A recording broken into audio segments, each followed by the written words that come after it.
Greetings, Earthlings. I have received several requests for a view of the stars and astrological forecast. It's 2026, it's January, and it's going to be really quite a year. The alignments, especially of Saturn and Neptune, started last year, 2025. And that's just a good indicator of what's going to be happening very strongly here, the first quarter of 2026. And then besides that, we have the moon out of bounds all of 2025, 26.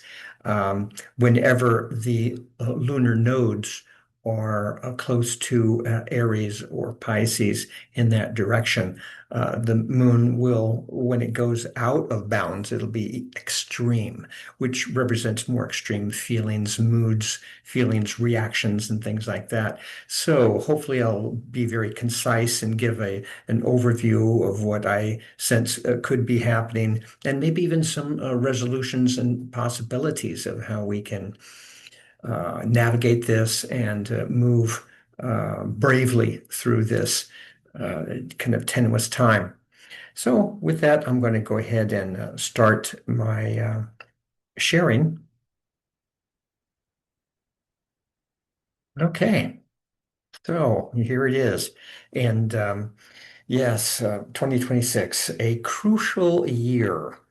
It is going to be a doozy, but not a total surprise because last year, 2025, was also really quite something. And that is not only for the United States, but especially true there, but around the world. Revolutions, discontents, bully boys, tyrants, strongmen, and then the reaction to them. It's just part of the big scene, and it's definitely with us this time. So, seatbelts on, and let's do it. Yes, 2026. This is the roller coaster ride.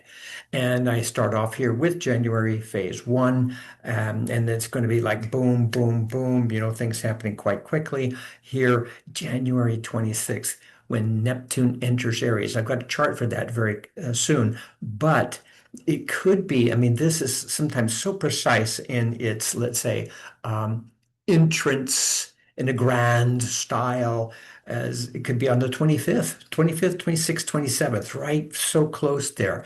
But of course, very, very slow moving Neptune will take a long time.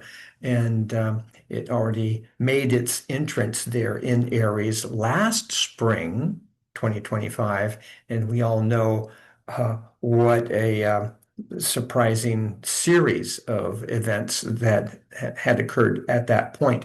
With let's say, the duo, which is going to be the Saturn-Neptune alignment, you see that there for February 20th.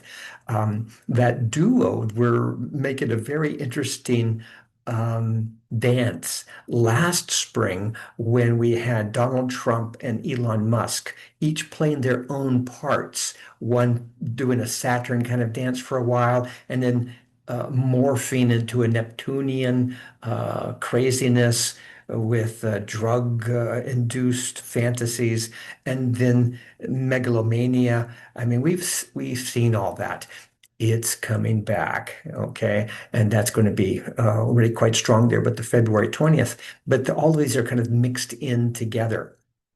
Um, I also want to point out here on February 17th, the very end of the sign Aquarius, we have got the fire horse, the Chinese New Year, the fire horse. And that day, we're going to be having a solar eclipse. And not only a solar eclipse, but a uh, full corona experience. The sun itself will be larger, of course, than the moon. And then we have the corona experience, the ring of fire. And that's going to be right there, February 17th.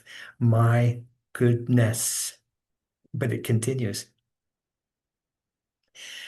What is also kind of a dynamic that isn't always so obvious, which is why I've got this kind of mysterious chart here. Um, we have had a Pluto return.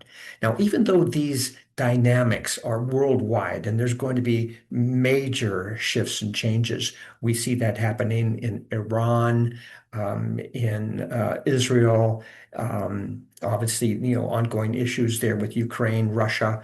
Um, South America, Venezuela, and even little Greenland or big Greenland. But yeah, there's all sorts of places around the world where this chaos is to be found. But right here in good old USA, we have been visited by a Pluto return. Many astrologers have been talking about that for probably the last 10 years at least, because it's a slow moving planet and it has come to the place where it was in 1776. And although it is now definitely in the sign of Aquarius, Donald Trump was voted in while it was still in Capricorn. And so we're kind of stuck with that old recipe, but it's like overdone and it's ready to go. But the interesting thing about the god of the underworld, think mafia, think backroom deals, and lots of money being made, and maybe some strong arm techniques on eliciting some of that money, ill-gained wealth. Pluto. Pluto, god of the underworld. And we're dealing with that also very strongly here in the United States for, just about a decade now. And soon it will be over. Hope, hope. So we are reminded here by a good man, FDR, and this is part of the remedy that we're going to be needing here. And may I just read this? We had to struggle with the old enemies of peace: business and financial monopoly, speculation, reckless banking, class antagonism, sectionalism, war profiteering. Remember, this was in the 1930s, 1940s. They had begun to consider the government of the United States as a mere appendage to their own affairs. We know now that government by organized money is just as dangerous as government by organized mob. Franklin D. Roosevelt, and we'll be hearing from him a little bit later. So here we have that first of several dynamics here, January 26th. And that's when we have Neptune going into Aries. I think you can see my cursor right here, and I point that here in the 11th house. I set this for Washington, D.C., and yeah, right next to Saturn, as you can tell. But yeah, Neptune right there going into the fire sign Aries. And it is not a quiet place to be. Let me say that. There will be drama and reactions and maybe tough situations, dangerous situations. And we have certainly seen that. Here in, again, setting this for Washington, D.C., again, this Neptune in Aries will be felt around the world, but here the larger personal crisis is right here in the United States, in the 11th house. And so it's about parties and uniting in one voice. And what is going to be that voice about? What do we declare? And do we include all races, creeds, groups, ethnic persuasions, and things like that in this larger sense of the expanded family? That's the ideal. That's what's going on. Meanwhile, up here in the ninth house, we have got Mars, the god of war, right next to that Pluto that I just mentioned. It's really quite violent. I mean, this could be explosive. Right next to that is the sun, all in Aquarius. I include Vesta and prophecies and signs and symbols going on with that. It's in the ninth house. And this could be especially very important decisions, battles in judicial systems, maybe even the Supreme Court, lawyers, judges, decisions, and there will be tensions. It will not be a quiet dynamic. But the good news here, right up at the very top here, 10 degrees, we have got Mercury in Aquarius, right next to Venus in Aquarius. And yeah, so peace, high-mindedness, positive compromises, getting things done, and perhaps even having those voices. And I'm going to say Venus as feminine voices. So, yay, let us have the strong, wise women, a renewed matriarchy come to the fore. This is really needed. Other voices, voices of conscience. And Elizabeth Warren comes to mind, AOC. I'm a fan of hers, and thank goodness for Heather Cox Richardson. There is a voice of wisdom. And with Mercury, there is the information and the patterns that she has gathered and has given to a lot of people. Meanwhile, here is the moon encased here in the 12th house, and that is the moon in Taurus.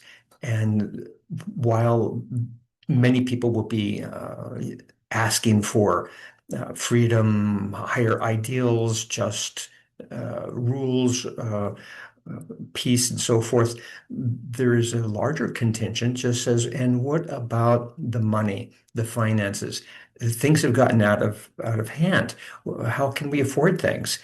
So money is going to still be a dynamic, and the politicians need to pay attention to that. The little guy, the average person, really has a voice and should be listened to. Meanwhile, rising at that time, we have got the planet Uranus, very also interested in ideals, revolutionary perspectives, innovations, maybe even moving towards the point of universal income. It too is in Taurus, rising there in the 12th house. Not front and center as we are in here January, February, but it is cooking. It is important. Whenever the Saturn-Neptune alignment occurs, and that periodically happens approximately every 36 years. I've made already three different YouTube projects out of that, so it's on my YouTube channel. But here I have listed these things that usually typically, align whenever these two planets get together worldwide again. And as I said, it's already started last year, 2025. Communist or socialist movements, even trade unions, and the backlash. Basically, Saturn is wanting to organize things. It has a governmental viewpoint. Neptune, in a very high idealistic manner, says, can we have that for everyone? And so thus, larger socialist movements. We've got the bullies slash victims, push and shove. And we have seen that already. We have got some fascist leaders that are just out of control. And from that comes the declarations of independence.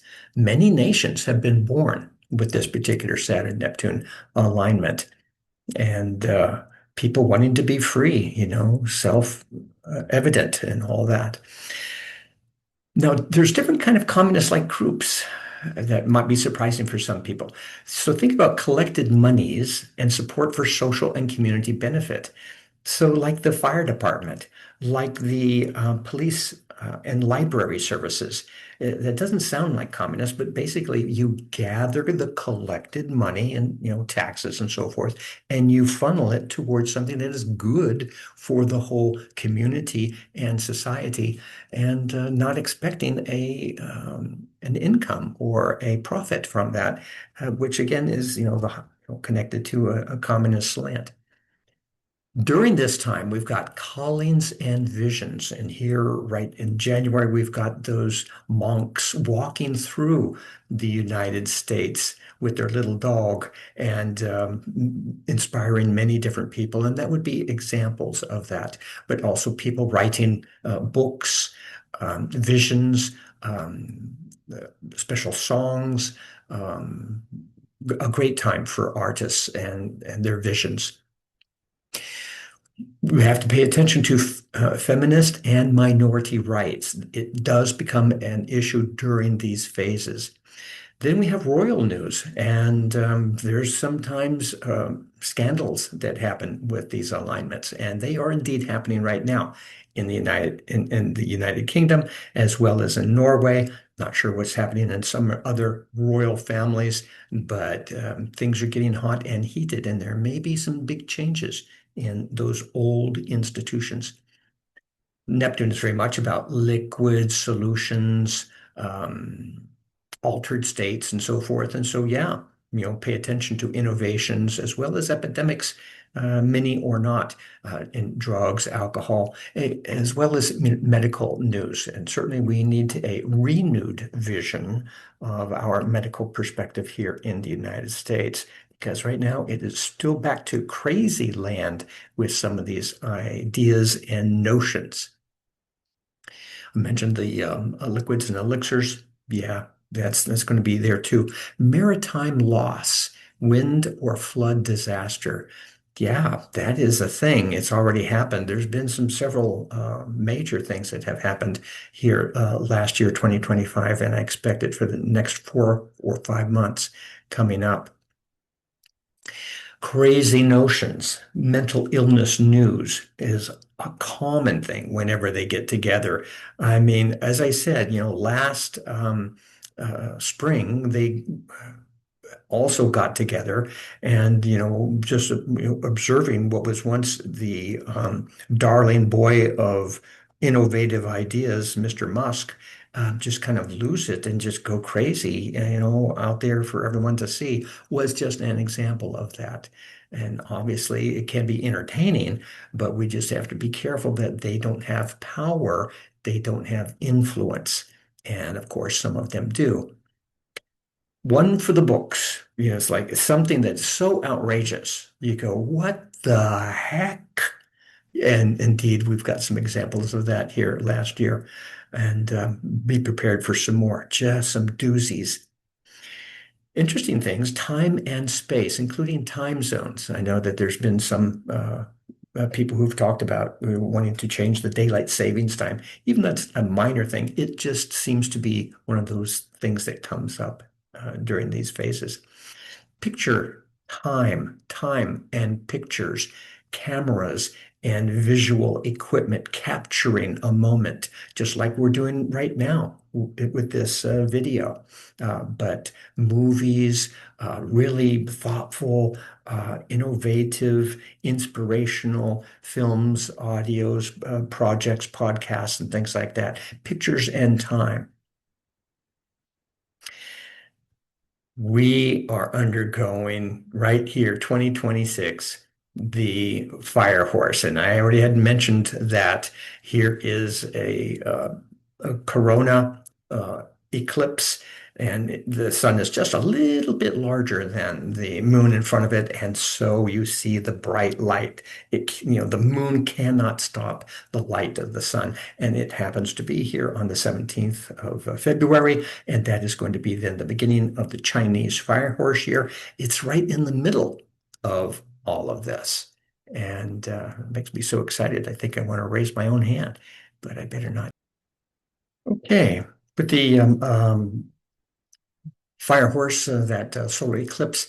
Here we have a picture of that. I set it for Washington, D.C. And so here we have the sun exactly right here on the moon. And it is 7:01 in the morning for Washington, D.C. And that means it is exactly sunrise. Here is the sun moon at 28 degrees Aquarius, 49. Here is the rising, right there at dawn at 28:47. I mean, wow, that's pretty amazing. It is the exact solar eclipse as it is rising in Washington, D.C. on that particular day. So it is a new beginning. And on the positive slant, the sun, the light, the constant positive energy, the solar power continues to shine despite the moon, sometimes represented with strong feelings, home notions, personal things, but the spirit, the light shines forth anyway.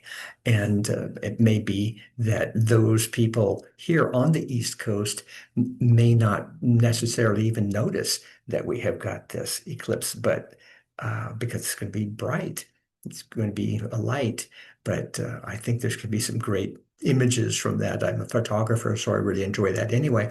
But on the cosmic level, the sun, the moon, the rising. This, if this were a child, that would be a triple Aquarius, and the energy has that dynamic of power, consistency, voice for an higher ideal, maybe even an Aquarian ideal. So be on the lookout for those voices that really can inspire. That could be special works, it could be talks, it could be gatherings. Hopefully, we'll have another protest to rid ourselves of you know what. And interestingly enough, just prior to that, we have got Mars right next to Vesta, Vesta of signs and the Vestal virgins and thoughtful perspectives and symbology and synchronicities, both at 19 degrees Aquarius, Mars over there, and here's Pluto also in Aquarius. So what a powerful time with active oriented planets right there. And one could even say that a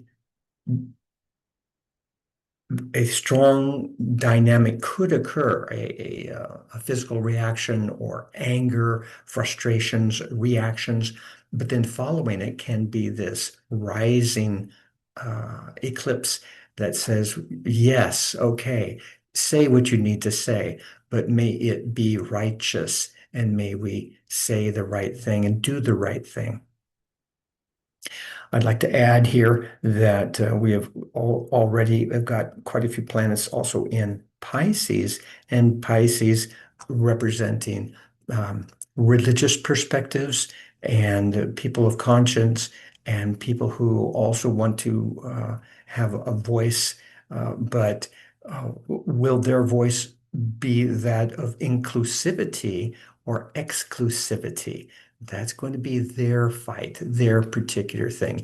And there's a certain mirror dynamic here. And so there will be perhaps some situations, talks, discussions, and events that's going to be mirror-like, people seeing things as they really are. As you can see here, down below, we have both Saturn and Neptune both in Aries at this point. So the storm is blowing, let me say that. I'd also like to add that the ruler of Aquarius over here is the planet Uranus, and it is down here in the third house squaring. The third house represents communications, um, words, documents, who knows, maybe revelations in certain types of documents. But also, the third house would represent our neighbors and inspiration from our neighbors. And that could be from Mexico, could be Canada, could be Greenland. That's our neighbor too. And what perspectives and awakened type of declarations and positions are they going to be sharing with us in February? I put that same solar eclipse now on the outside of a double ring, and on the inside is the United States chart. Born on the 4th of July, I've got a Scorpio rising chart using the Mark Penfield calculation. And uh, again, this power place over here with the sun and moon, the eclipse, that is at 28. And in the United States chart, the moon is at 25, right next to Pallas at 26, Aquarius. And that is representing the people in a mundane chart. The moon, the people, in the fourth house, you know, having their homes, my piece of land, my 40 acres, or my condo, whatever it happens to be. The Americans will want to have their home, their space, their place.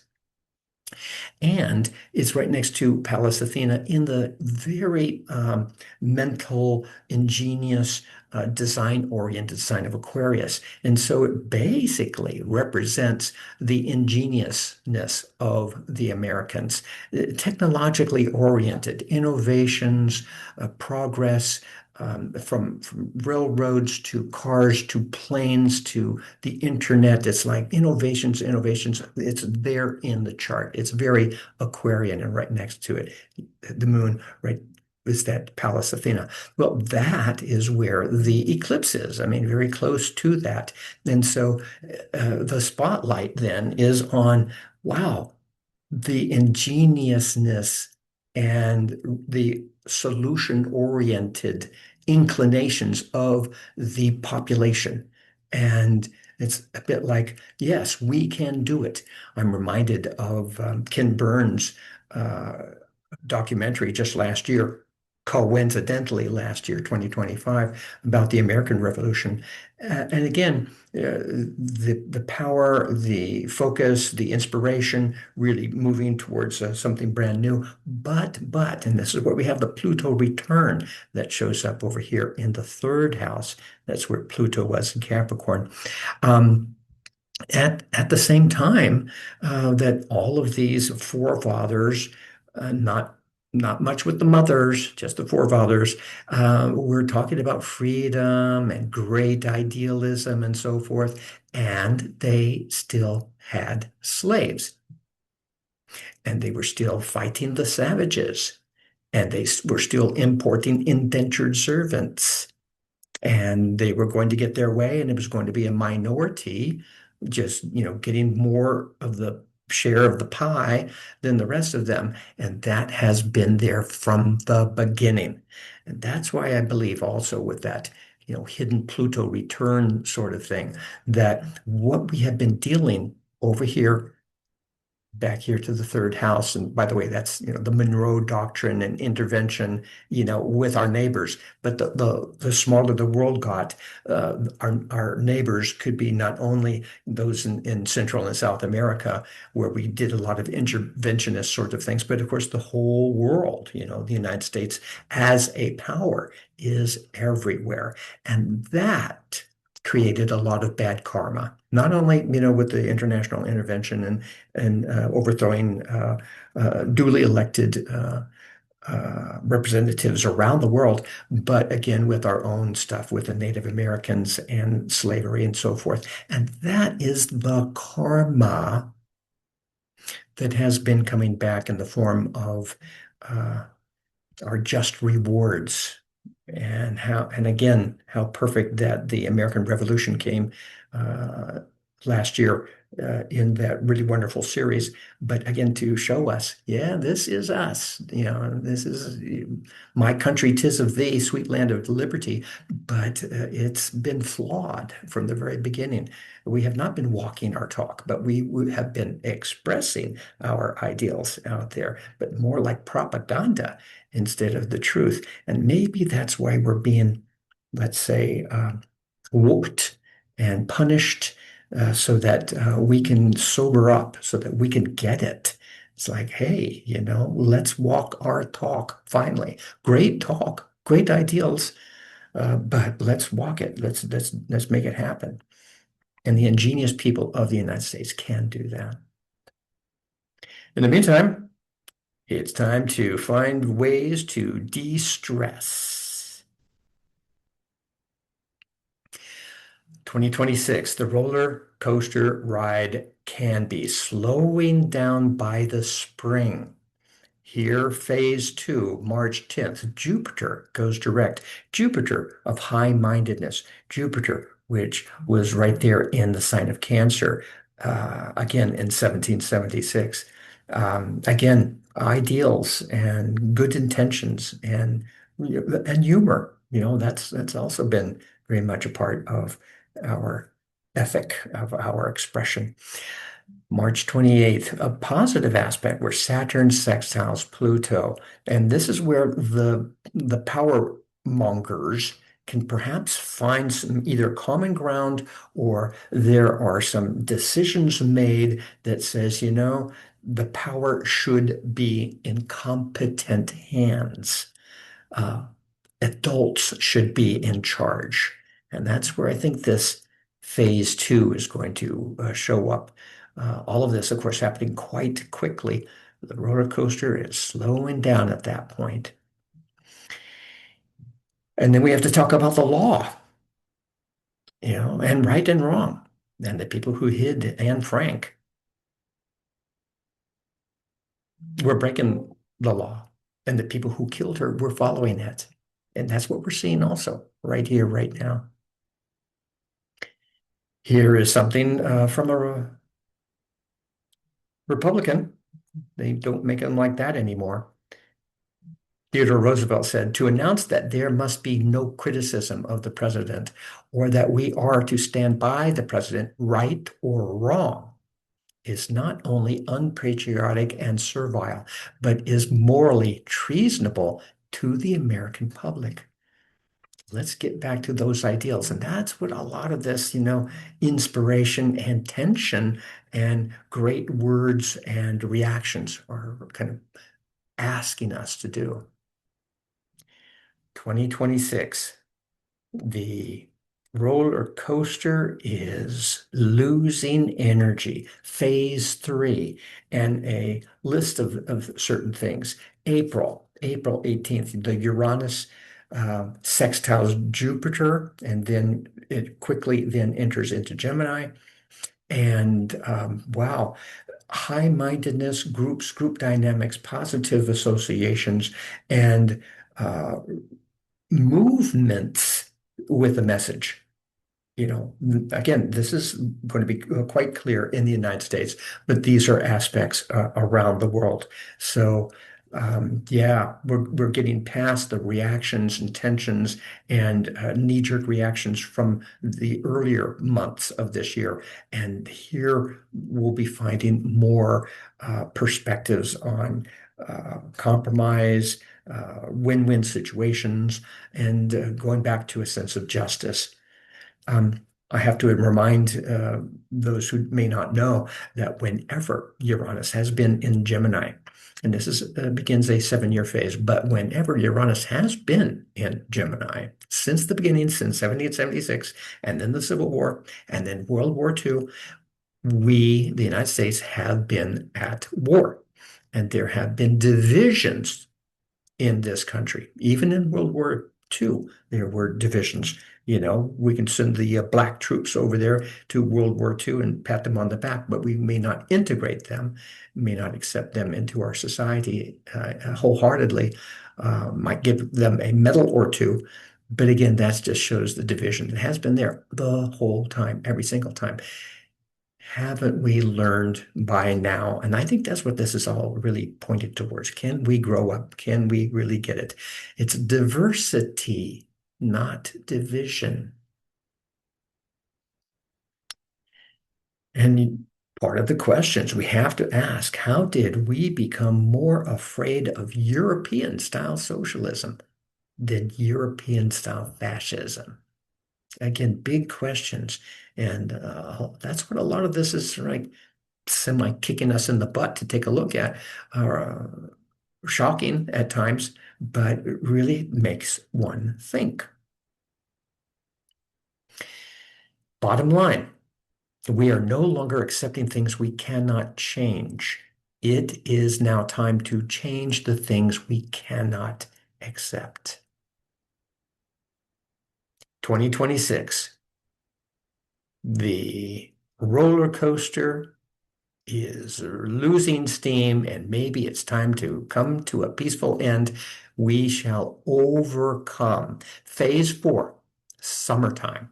And look at this fabulous alignment here from Jupiter going into the sign of Leo. Neptune is now retrograde and now kind of reversing course from some of the more uh, reactionary, sometimes nebulous and fanatical types of dynamics. Uranus of inventiveness, making a positive trine to Pluto. And that, by the way, harks back to when they were conjunct in the 1960s. And although that too was a time of division and tension, it was a wonderful time of inspiration and alternative perspectives. Truly, a brand new consciousness was born during that time. And now with this trine, it's really a very nice aspect between them that can show how they can really get along quite nicely. July 20th, Jupiter trine Neptune sextile Uranus. My goodness, what a lovely alignment. High-mindedness. I'm expecting some concerts, celebrations, songs, poetry, publications. Wow. I mean, inspirational. And then July 25th, Neptune sextile Pluto. Um, the uh, the outer planets making a positive aspect that, by the way, shows up in many people's charts natally, but it happens to be an exact sextile here in the summertime. So, yes, this summer, 2026, wow, what a lineup. I am hoping, of course, I've always been a bit of an optimist, but I'm hoping that we're going to figure it all out, and be on the right track by that time. I wanted to point out the picture of the summer of love, we'll call it. Here, down here, we have got the planet Uranus, as I had mentioned, in Gemini, and it's making this really nice trine way up here to Pluto in Aquarius. This again is set for Washington, D.C. when it has that exact aspect. But yes, when they start to work together, we have got an opposition where Pluto is, way up top, and we are talking about power, power. Who has the power? Who should have the power? And will the Constitution aid us to uh, make sure that the power is in the hands of those who will use that strength for the good of all? This, by the way, of course, is not only happening in the United States. This is positive alignments around the world. Opposite that Pluto, here we have got Jupiter in Leo. Leo of new exciting possibilities and thinking of children, of education, of how do we want to inspire the next generation. And we have to reinvest at this point into education and doing it right and rethinking where do the monies go? That's the Pluto part. Where do the monies go for education so we don't get back here in the same mess? This Jupiter makes a lovely sextile over here to Uranus, as I'd mentioned, and it makes a nice trine up here to Neptune. So yeah, a lovely, inspired uh, outer planet dynamic. And we really need that. It's really quite exciting. Then we have to talk about Project 2028. And that means that when the shift happens and we like pull back from fascism, from authoritarian states, true around the world, then specifically in the United States, we have to really overhaul. And we cannot go back to the bland uh, green tea Democratic Party ideals, just getting along and still making deals with the weapons industry. Overturn Citizens United, codify women's right to choose. It's up to them. I'm a guy. It's not up to me. No guy should be involved with this. Term limits for SCOTUS. Um, Yeah. Uh, get rid of the Electoral College. That is so important. Outlaw gerrymandering nationwide. Hello. That is obviously rigging elections. Return fairness doctrine in media. And let's bring the National Public Radio, National Public Media back front and center. In fact, if they were fully funded on their own, then they wouldn't be asking every year for funds. They could just do it. Just we've got the money. Universal health care for all. How about that? Something that the Europeans and our neighbors, Canada, they have had for decades. Why can't we? We as Americans pay the most per capita and get the least. That can be easily changed. Ban stock trading while in Congress. What an idea. Cap Congress salary 1.5 times median income of their district. That'll make them think. And when the top gets paid well, they want everybody else to be benefited, so then they will benefit too. We don't need billionaires. And imagine somebody making billions in one transaction or in 1 month. I mean, did they earn that? I think not. Tax unrealized gains used as loan collateral, more specific sorts of things. And that's a reform in general about money and investments and our economic system. Mega churches. Wow. We've seen, the luxury living of some of those leaders, and especially if they have been proselytizing political sorts of things. And we have to rethink the whole thing about the nonprofit status. And we'll follow Bernie Sanders with, if he says 20 an hour, then okay. If he says 23, then okay. But I'll follow whatever Bernie says. The elections, the midterm elections, 2026, in November, coming up later on. After all of these dynamics and thoughts and inspirations and input, then we'll have our vote. And our fathers fought fascists. They did not vote for them. Remember that. And it's just ludicrous to hear, the president and other people talk about Antifa as the enemy. Antifa is anti-fascist. That's not the enemy.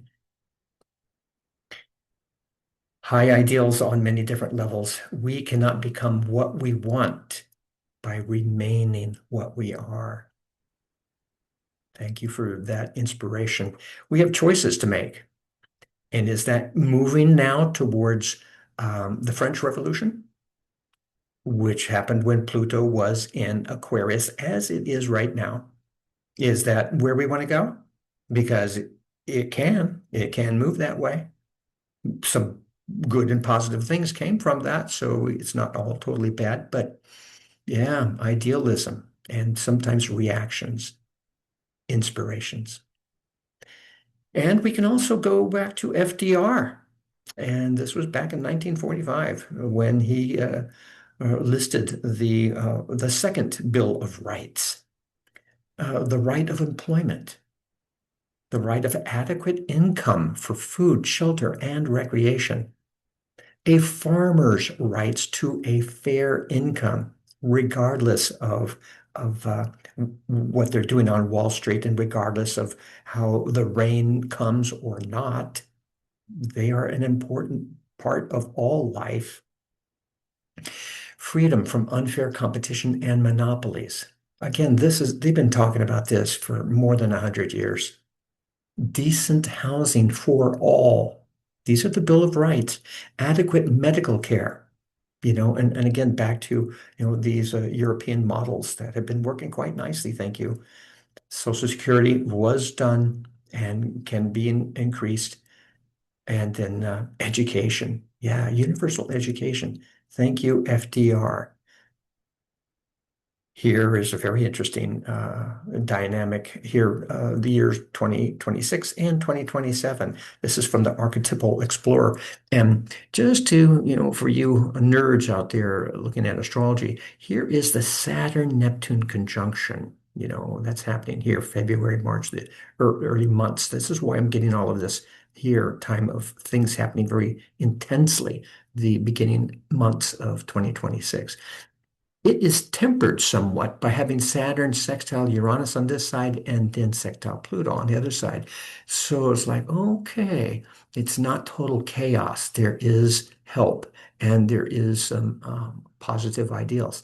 After this intense time, that's when there are these other planets, but they're sextiles, trines. Here's a Jupiter square Uranus, but it's Jupiter. Here is 2027 starting over here. But these aspects are reasonable, inspirational, uh, far-minded, with a clear perspective of unity, diversity, in many different levels. So it's like first comes the shock waves and the big upheavals, and then this is the summer that I talked about, July, August, and wow, what really good and positive, interesting aspects happening there. And then it's a matter of like after that is how to interpret and realize the ideals that have been brought forth in 2026. Really fascinating. And there we have it.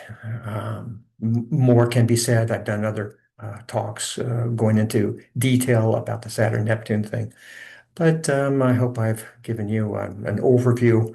Obviously, I can go into greater detail with all of these different things, and then you have to compare these alignments also with individual countries and individuals. But that's the big picture, and that was the idea for today.